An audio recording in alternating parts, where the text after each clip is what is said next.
We have a crisis in the world, tremendous crisis, and also crisis in our consciousness, in us. I see the urgency of change, radical revolution, mutation in the mind. I see it. It is necessary. There is complete quietness of the mind, and that which is silent has vast space. Only then that which is nameless comes into being.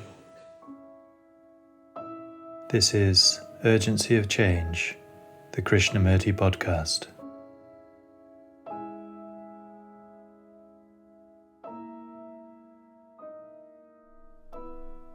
Only a mind that is vulnerable is capable of affection and love, not a mind that is jealous, possessive, or dominating. Hello and welcome to episode 282 of Urgency of Change. The Krishnamurti Podcast features carefully selected extracts from Krishnamurti's recorded talks. Each episode highlights his different approaches to universal and timeless themes that affect our everyday lives, the state of the world, and the future of humanity. This episode's theme is vulnerability. Upcoming themes are science, despair, and activism and social change. This is a podcast from Krishnamurti Foundation Trust. Please visit our website at kfoundation.org, where you can find a popular collection of quotes, a variety of featured articles, along with a wide selection of curated material in the index of topics. This index allows easy access to book, audio and video extracts. The online store stocks the best of Krishnamurti's books and ships worldwide. We also offer free downloads, including a selection of booklets. You can also find our regular Krishnamurti quotes and videos on Instagram, TikTok and Facebook at Krishnamurti Foundation Trust. If you enjoy the podcast, please leave a review or rating on your podcast app. This episode on vulnerability has 3 sections. This first extract is from the second public discussion in Saanen 1965 and is titled Vulnerability and Sensitivity. Do you ever see yourself as you are? Not here, but when you go out of the tent. The poses, the mannerisms, the pretensions, the vanities, the wanting to impress by your not, what you are. So, we are now trying to see what we mean by sensitivity, which is great importance. Please, you understand? Sensitivity of the body, the organ. Sensitivity of the brain. And the total sensitivity.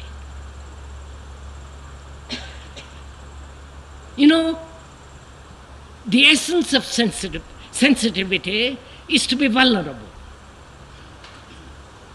To be vulnerable.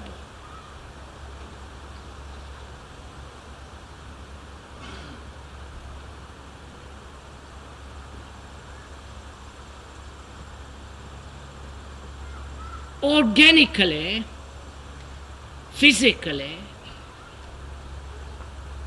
when one is in good health, you are vulnerable, aren't you?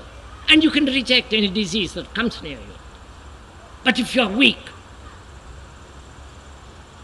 have disease, you are not vulnerable.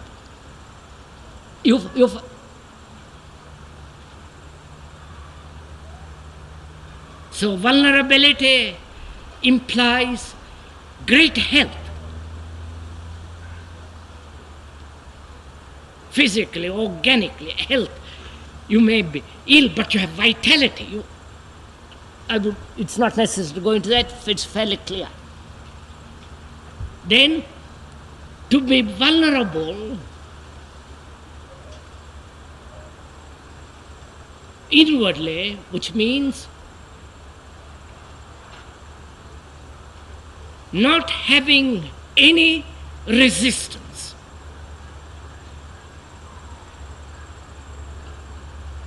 Not having any image, any formula.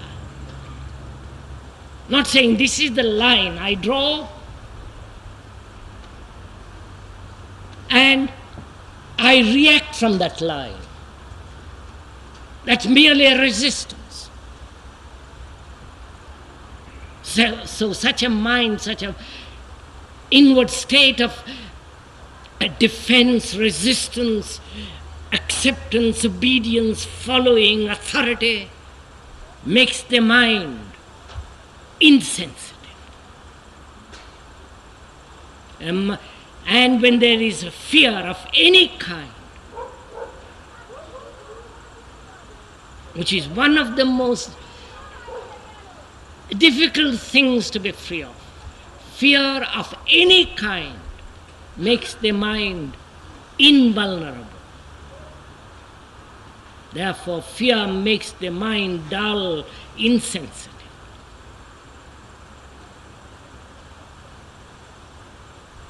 Or there is no sensitivity when you are seeking fame, obviously. When you are dogmatic, when you are violent, when you are in a position of authority, use that authority by being rude, vulgar, oppressive. All those obviously make the mind, the whole being, insensitive. Because it's only a mind that is vulnerable, is capable of affection, love. Not a mind that is jealous, possessive, dominating. So we understand now, more or less, without going too much into detail, what sensitivity we mean. I think we also all mean that. But to be in that state, not intellectually agree, or say, how am I to come to that state where I am totally vulnerable, therefore totally sensitive. You can't come to it by some trick. You come to it naturally, sweetly, easily, without effort, if you understand all that we have said previously about drug, experience, ambition, greed, envy, all that.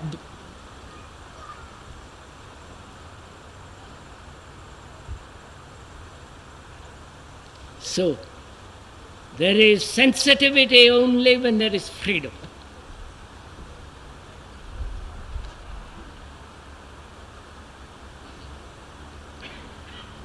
Now, freedom implies, doesn't it? Not freedom from something, but freedom per se. And so, having understood the past, having looked, or, as we said, by one look to be free of the whole structure. And that's what we are considering now. That is, to look, to observe, to be aware of the whole structure. Instantly, there must be sensitivity. And that sensitivity is denied if there is any form of image about oneself or about what one should be. And that image being based on pleasure. And therefore, the mind that is seeking pleasure in any form is inviting sorrow.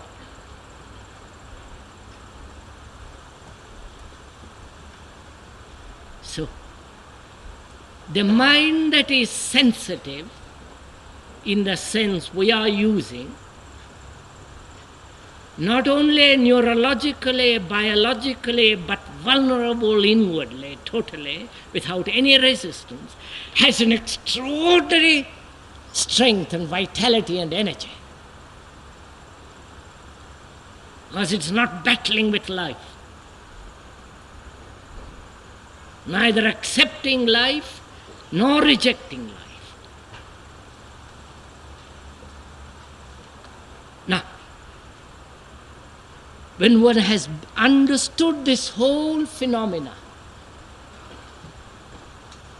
gone through it all, then one look is enough to destroy the whole structure. This whole process is meditation.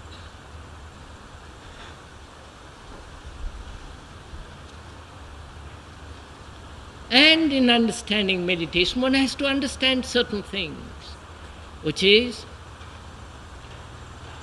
control and identification.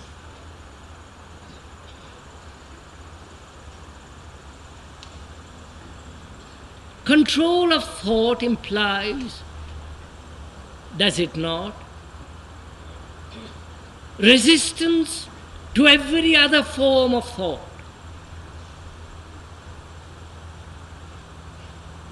I want to think about that one thing, but thought wanders away like a leaf aimlessly wandering.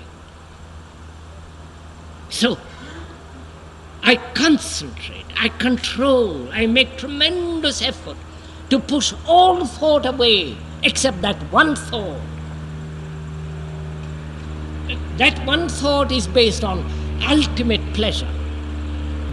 So concentration implies, does it not, exclusion, narrowness, focusing on one thing and keeping everything else in darkness. But when one understands what it is to be attentive,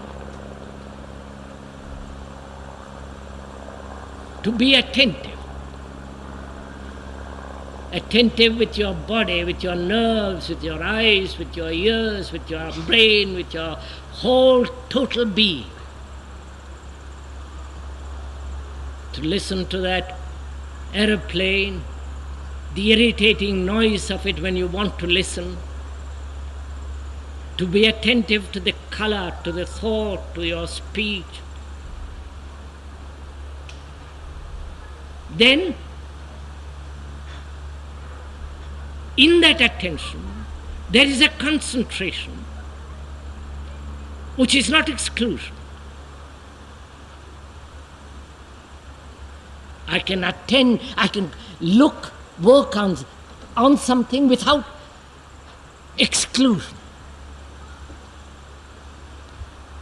And there is another factor, which is, as a child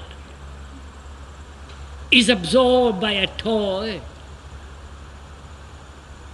and the toy is more fascinating, and therefore, in that fascination, the boy is completely lost, the child is completely lost, therefore he becomes quiet, not mischievous, not naughty, doesn't tear, run about.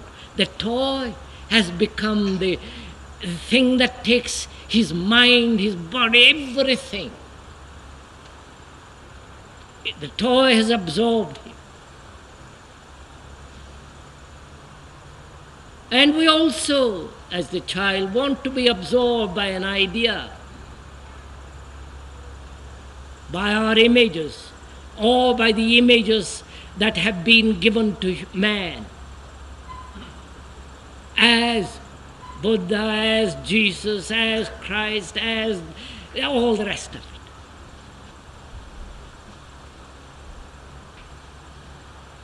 So, where the mind is being absorbed either by a drink or by an image made by the hand or by the mind, there is no sensitivity. and therefore there is no love. And the mind that is free is really an empty mind. You know, we only know emptiness as space with an object in it. You only know this emptiness in the tent because there is the outward structure of the tent. And that we call emptiness. We do not know the space, not between the earth and Mars, we're not talking about that. We don't know the space without an object, and therefore we don't know what emptiness is.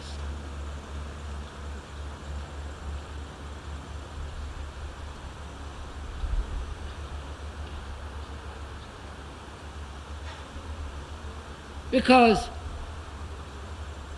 without a mind that is not totally empty, without an object, is never free.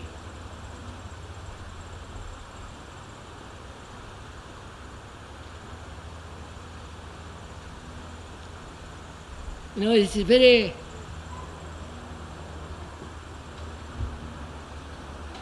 one can intellectually understand this, that all design,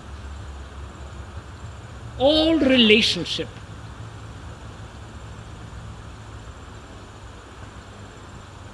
all action takes place within the space created by the object, or by the center, or by the image.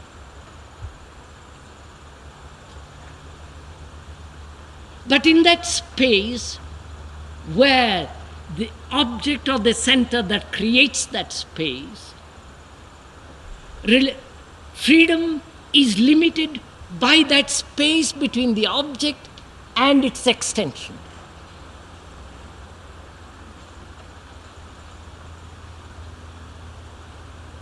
And therefore, there is never freedom in that space. It's like a goat tied to a post, and it can only wander as long as it's tethered. So if to understand this nature of freedom, one must understand the nature of emptiness and space. And again, all that is meditation. And only when the mind is totally empty and there is no center which creates the space, and therefore there is space, then the mind is completely quiet.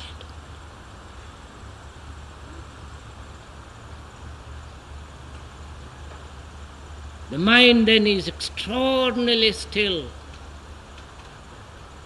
And it's only in stillness, which can only take place in this emptiness which is space, without the object. All energy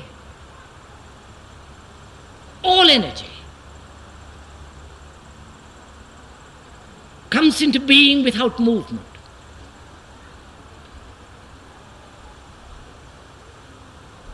You know, when energy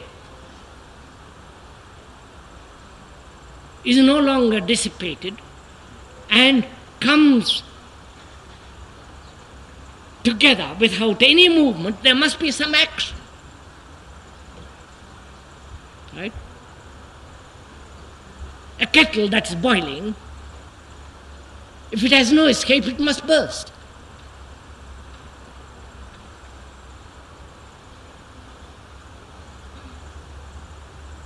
And It's only when the mind that is completely still, the stillness is not stagnation but tremendous vitality and energy.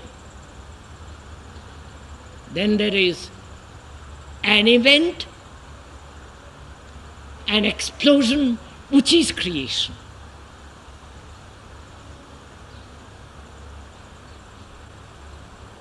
Not writing books. Good God, the world is filled with books. I believe, forget now the number of books there are every week produced, 4,000 or more. I forget now the number every week.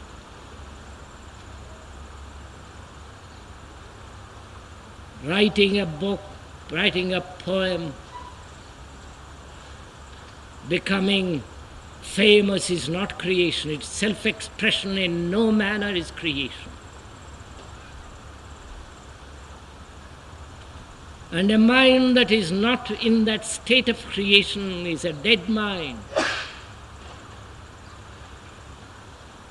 So one must begin to, if one would understand meditation, one must begin right from the beginning. And the beginning is self-knowledge. Self-knowing is the beginning of wisdom. And the ending of sorrow is the beginning of a new life.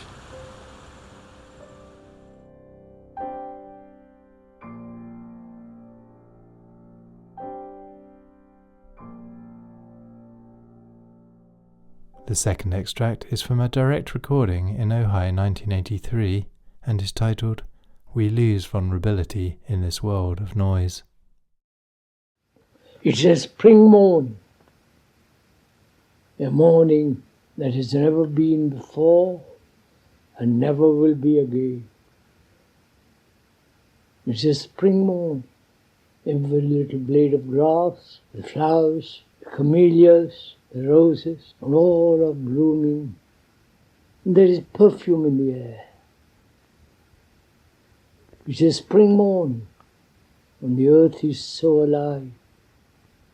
And up in this valley, all the mountains so green, and the tallest of them so extraordinarily vital, immovable, and majestic. It's a morning as you go along the path and look around at the beetle and the ground squirrel called gopher here, and every tender leaf of the spring is shining in the sun.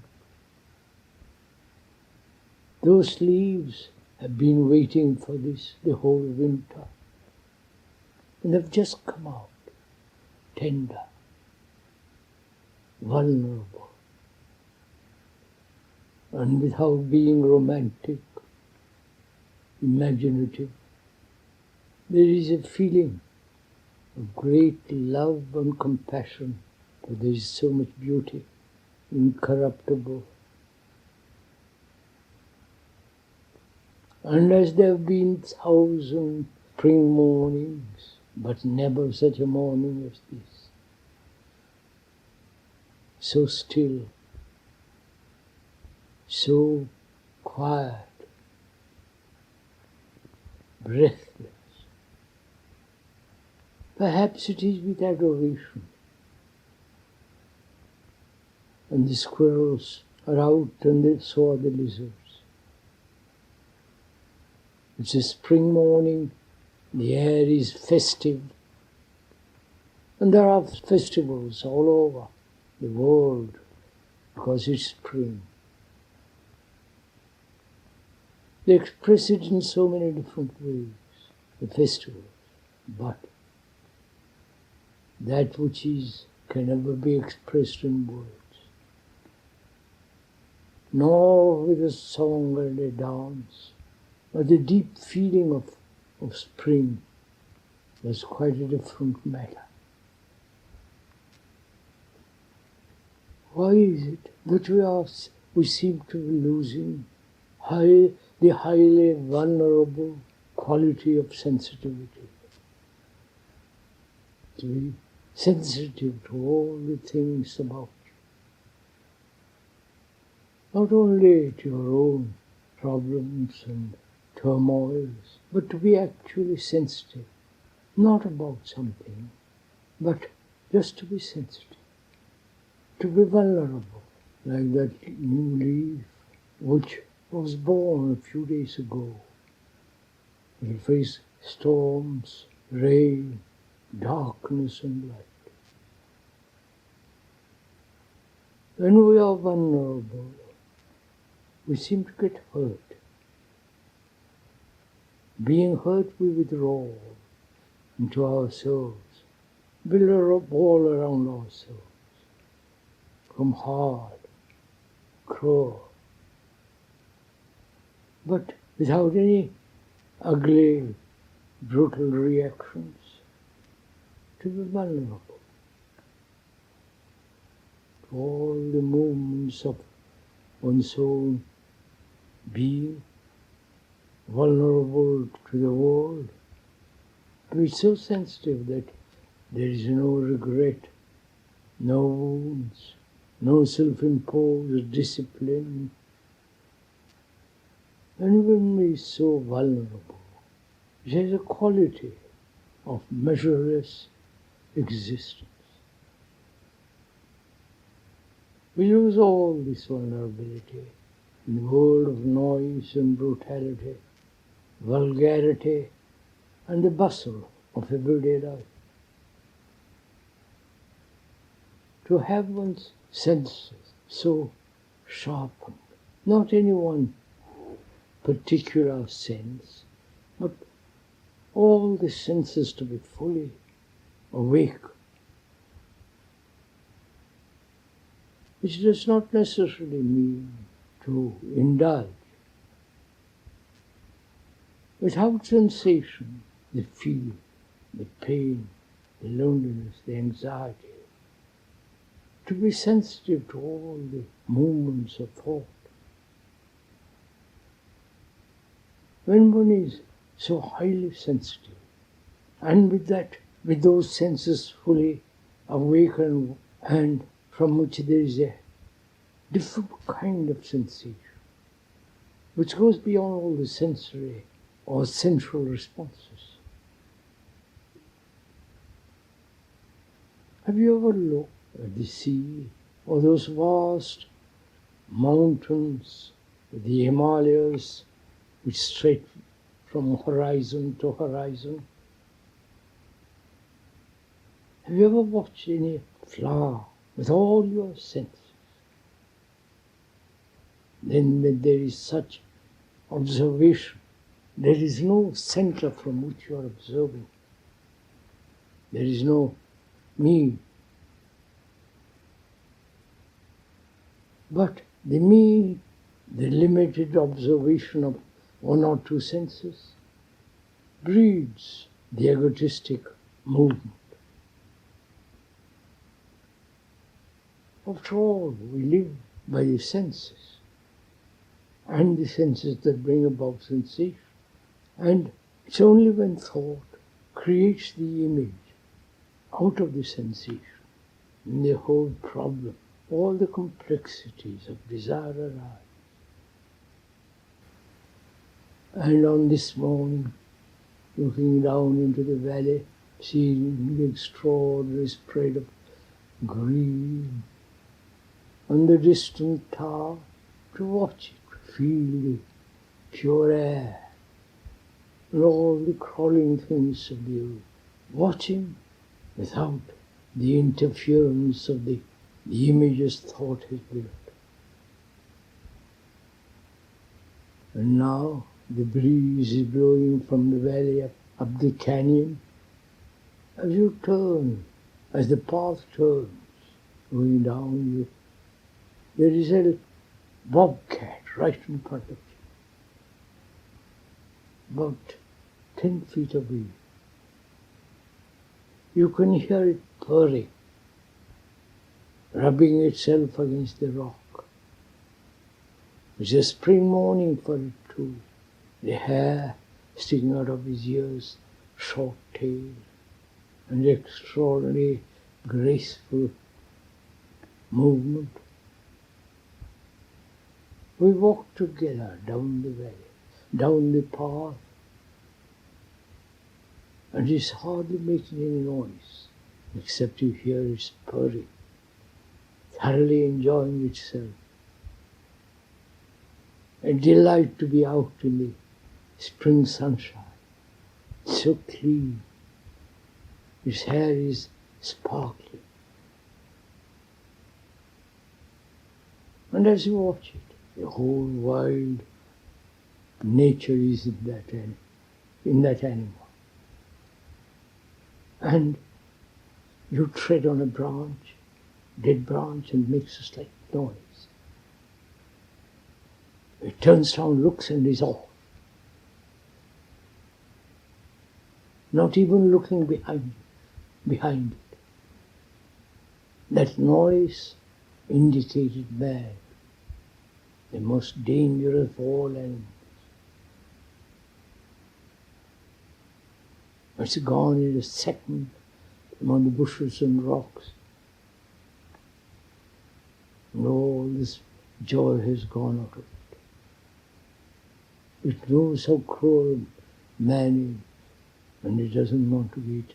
It wants to be away, as far away as possible. It's a spring morning, and it's peaceful. The immediate response of that cat, aware that a man was behind him, a few feet away, it too must have instinctively responded to the image of man is. The man who's killed so many things, destroyed so many cities, destroyed culture after culture, ever pursuing his desires, always seeking some kind of security and pleasure. Desire, which has been the driving force in man, has created a great many pleasant and useful things. Desire also, in man's relationship, has created many problems and turmoils and misery. The desire for pleasure.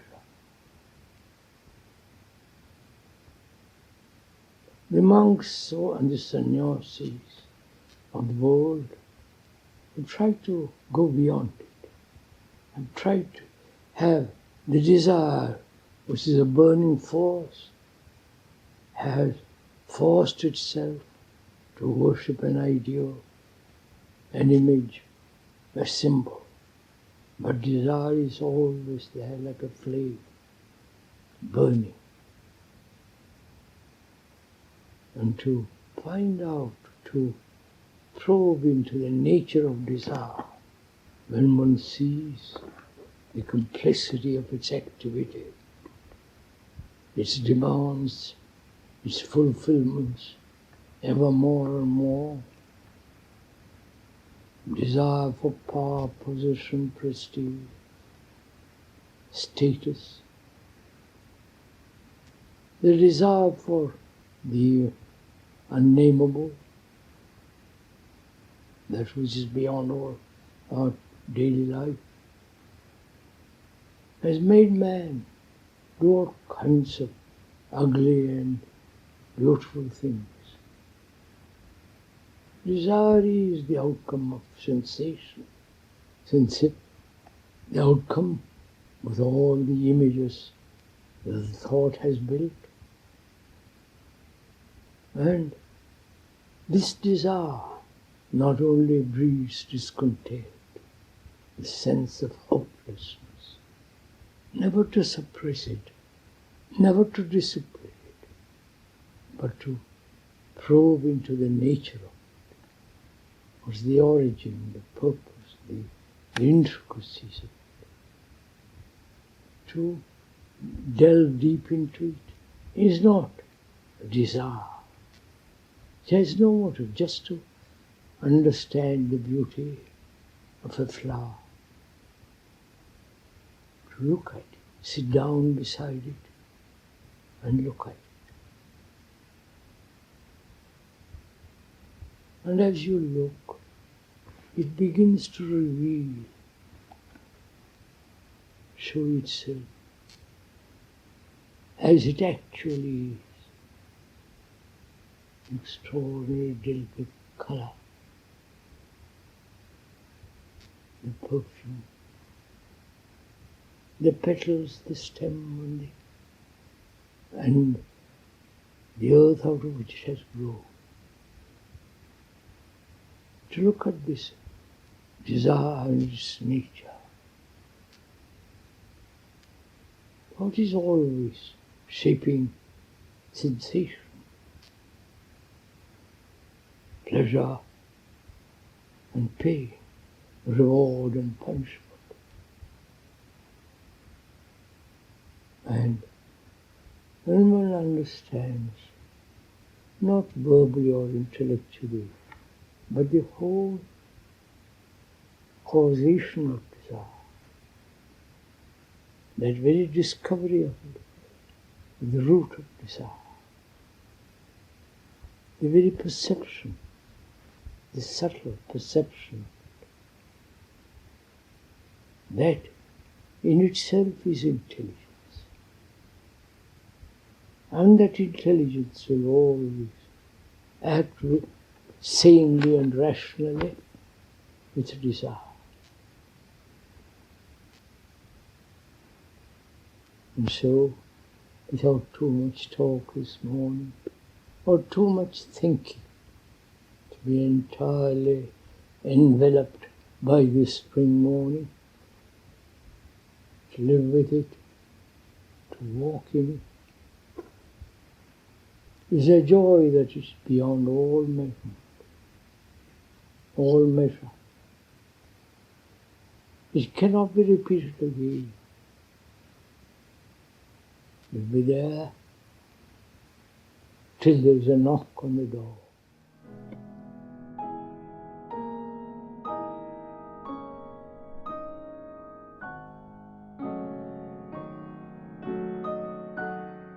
The third and final extract in this episode is from the sixth talk in Saanen 1966 and is titled Pretension, Innocence and Vulnerability. One has to find out or learn for oneself whether you see the whole structure, the machinery of pretension, whether you see it totally immediately or you don't.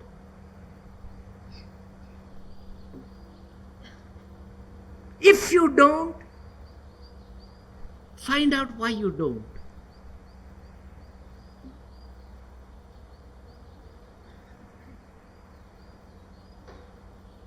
Perhaps you're frightened. Perhaps you say, I don't know where it is all going to lead me to.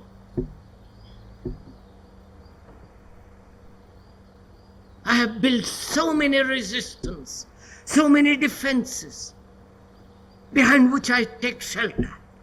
And you're asking me to break through all that. And where will it lead me to? Guarantee me that I will find something which is far beyond all this. Then you are willing to break through.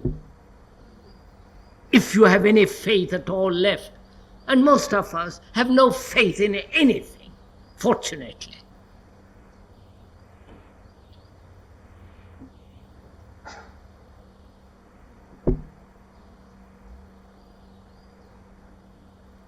So, discover for oneself and learn for oneself why you live behind masks, pretensions.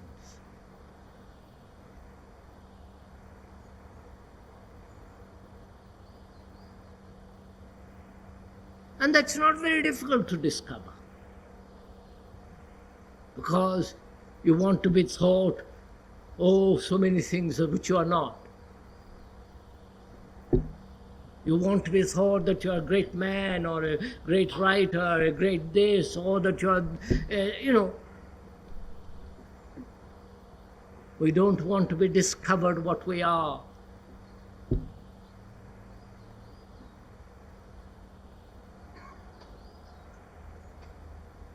So there is fear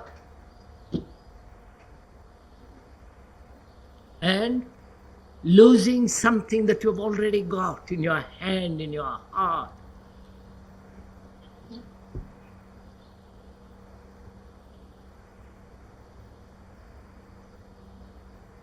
Please, as we said, don't merely just listen casually to what is being said, because that has no value whatsoever. You can come to these meetings year after year and casually, in a holiday mood, consider what is said. And when you go back home and to your various places, begin again this whole life of confusion and misery and conflict.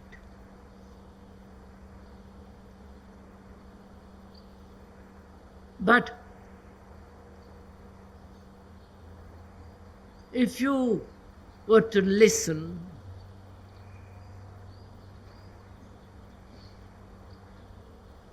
and to listen implies learning, then you are riding on a river which is fathomless. A river that has got tremendous weight behind it that is moving.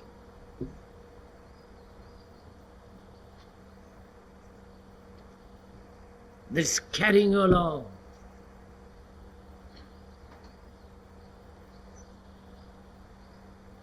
If you so listen, then find out why you have these pretensions.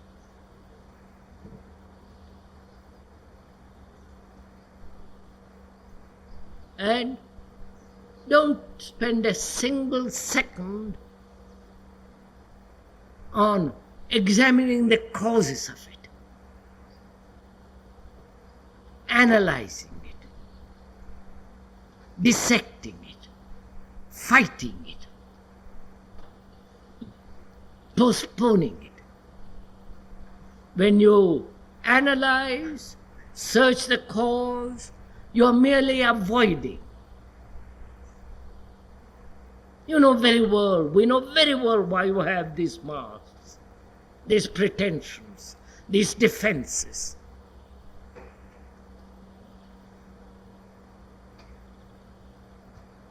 You don't have even to be told by anyone, we know it. What is important is not to spend a single second on the analysis or the examination of the cause, but to be aware of this resistance, defenses, pretensions. And if you are aware, break it. And if you don't want to break it, remain behind it. Remain as you are. Don't introduce another problem. Because all of us have so many problems as it is, which these masks, these defenses have created. If you say that is inevitable, that is natural, that is, one can't help it, that's the way of life, then remain with it. Don't introduce another problem, which is that you must break the masks, break down the defenses. Don't make it into a problem.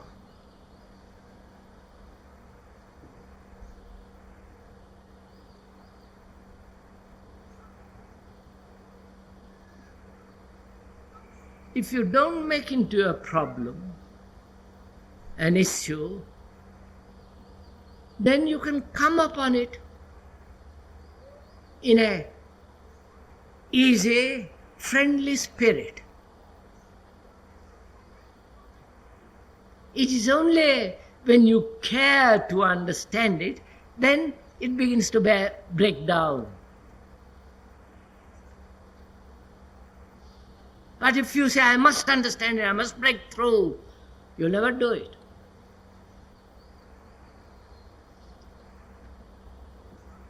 So, if one has broken down these pretentious masks, defenses, then you never ask the question, what is there?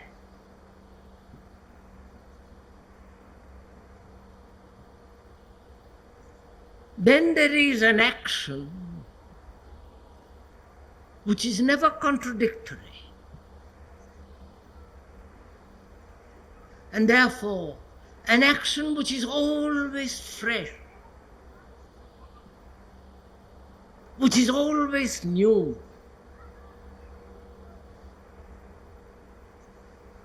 What we know of action is repetition. It's like a man going to the office for 40 years till he retires and dies. And the widow has the money.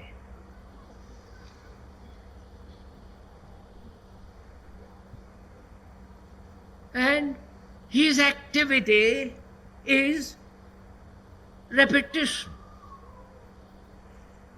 Doing the same thing over and over again, perhaps little more cleverly than the other fellow, therefore gets a little bit more money.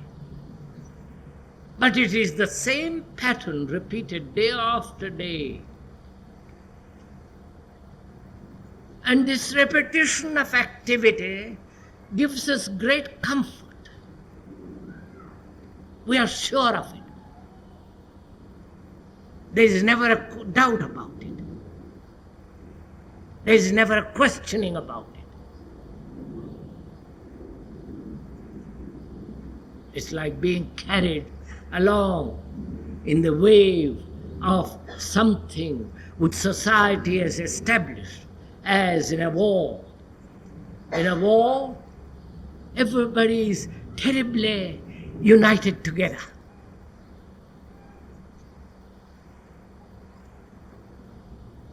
You have no responsibility. Everything is told to you and you just carry on.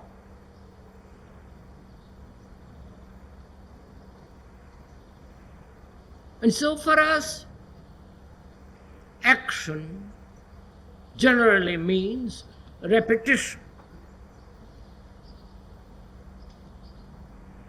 And therefore, there is nothing new.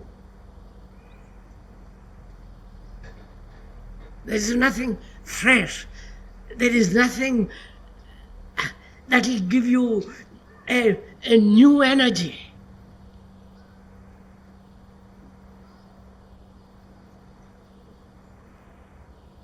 But when there are no pretensions, no defenses, no masks, there is a totally different kind of action. An action which is not based on a previous accumulated experience and knowledge, which is necessary at a certain level of skill and so on. Therefore, a mind that's always fresh, young and innocent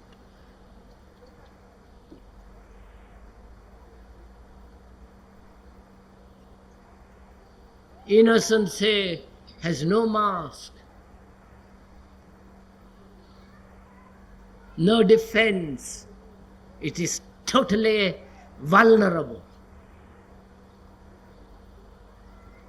And therefore, out of that innocence and vulnerability, there is an action which is really an extraordinary thing, in which there is no sorrow, no pain, no pleasure, but an extraordinary sense of joy. Right.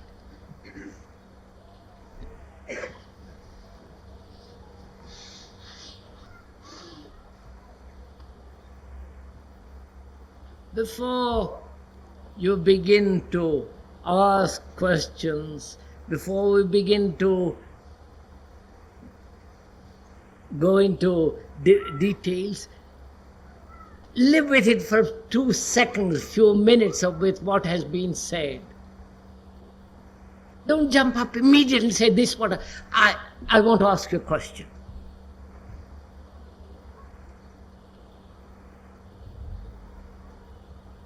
You know, what we have talked about is quite a serious affair. And it requires tremendous inquiry, consideration. It is really a meditation. Not this silly thing called meditation.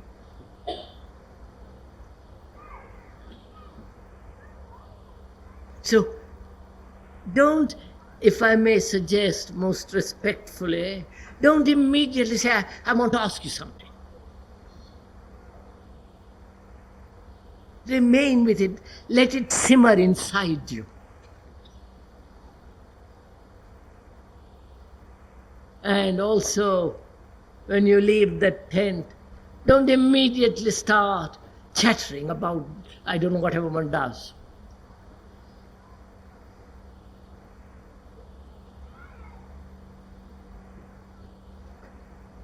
You know, it's like planting a seed in the earth. You planted it very carefully, dug a hole, nourished the soil and planted it. You must give it water, rain, sunshine. But if you're all the time pulling it out, seeing if it is growing, you're killing it. Now that's what we always are doing. We hear something which may be true or false, that's not the point. We hear something, we react to it immediately, brush it aside, accept it, deny it, do something about it.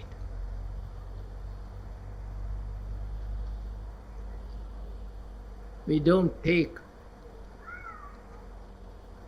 care to see that the thing is given an opportunity to flower.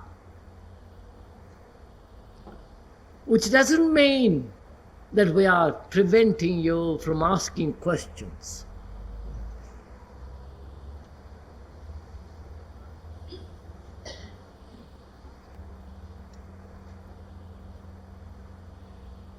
So to ask a question is very important. To ask is very important. But what is still more important is to ask the right question.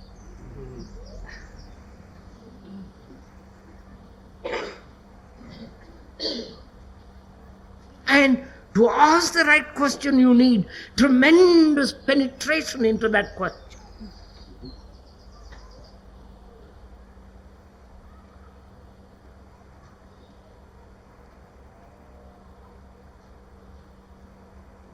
Please, I'm not preventing you from asking questions.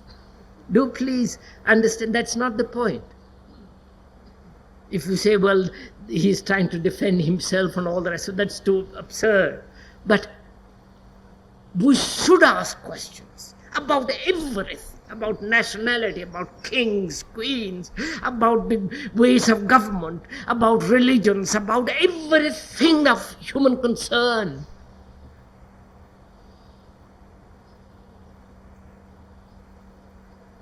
Because it is necessary to have a great deal of skepticism.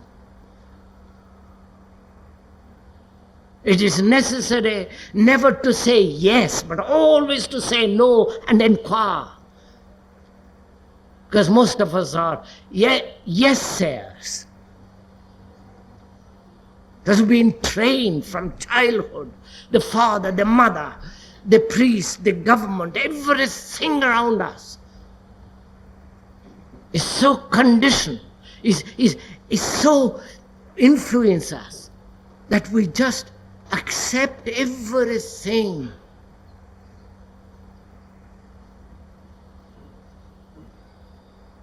Therefore, we never ask. And when we do ask, we ask the most silly questions.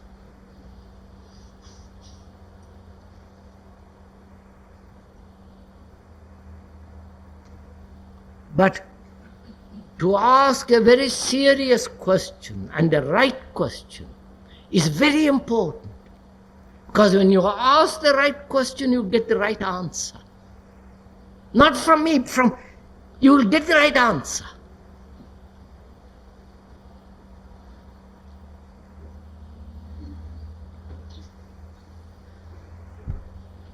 How can I be innocent and vulnerable and live in the world? The gentleman, the questioner asks, how can I be innocent and vulnerable and yet at the same time live in the world?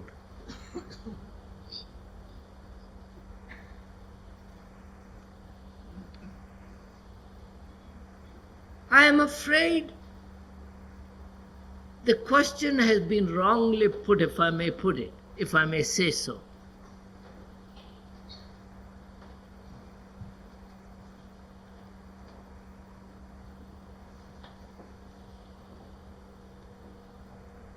How can you live in this world and yet be innocent?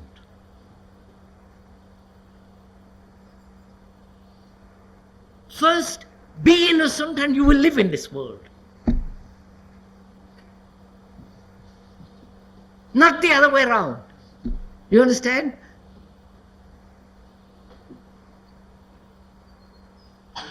Be vulnerable. Be tremendous. And you don't even understand what it means to be innocent. If you are, you can live in this world or in another world or in any world. But if you are not innocent, then you will try to compromise with this world. And then hell is let loose.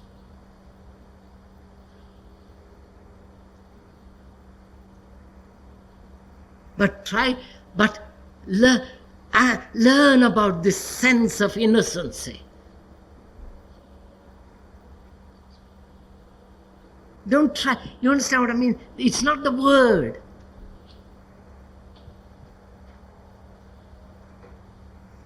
It is that state when you have no pretension, no mask, no conflict. To be in that state, and then you can live in this world. Whether you can go to the office, you can do anything. You know, if you know what love is, then you can do what you will. Then there is no conflict, there is no sin, there is no pain.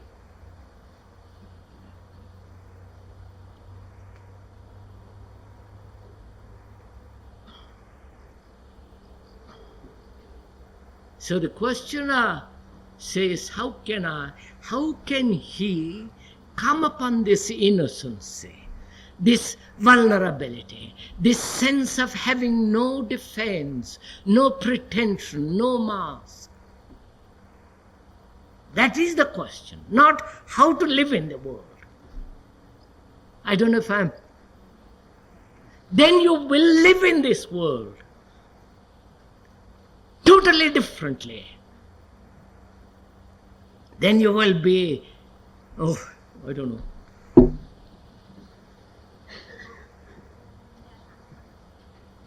Have we finished with this question, madam?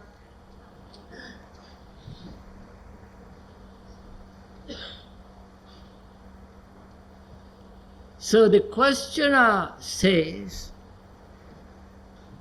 if I can put the question differently to him, he says, how am I,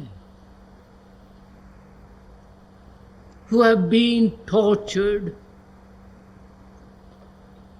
my brain, my mind twisted, beaten, conditioned, almost broken, how can I learn, come upon this state in which there is no defense?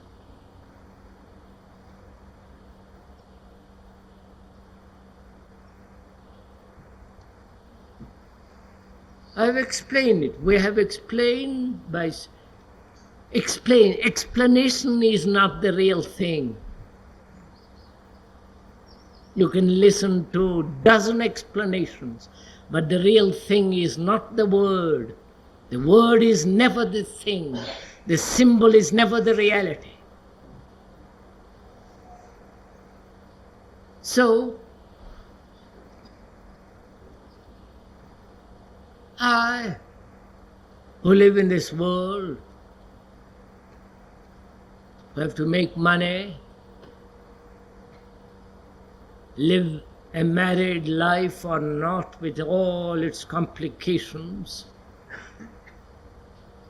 how can I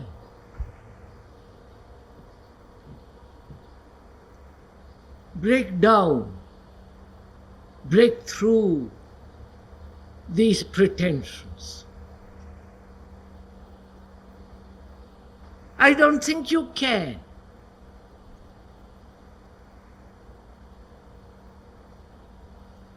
Please listen. I don't think you can. You can't do a thing. If you do, it is still self-centered activity.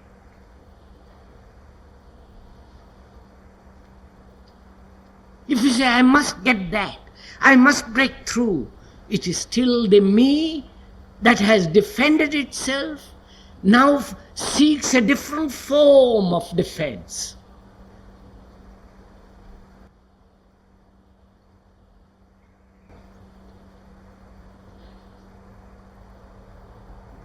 But if you realize the fact, the actual state that you live a life of pretense, I mean by pretense the private life and the public life, a secret life, deep down, covering it up. Just when you realize that, you don't have to do a thing. Then itself will act.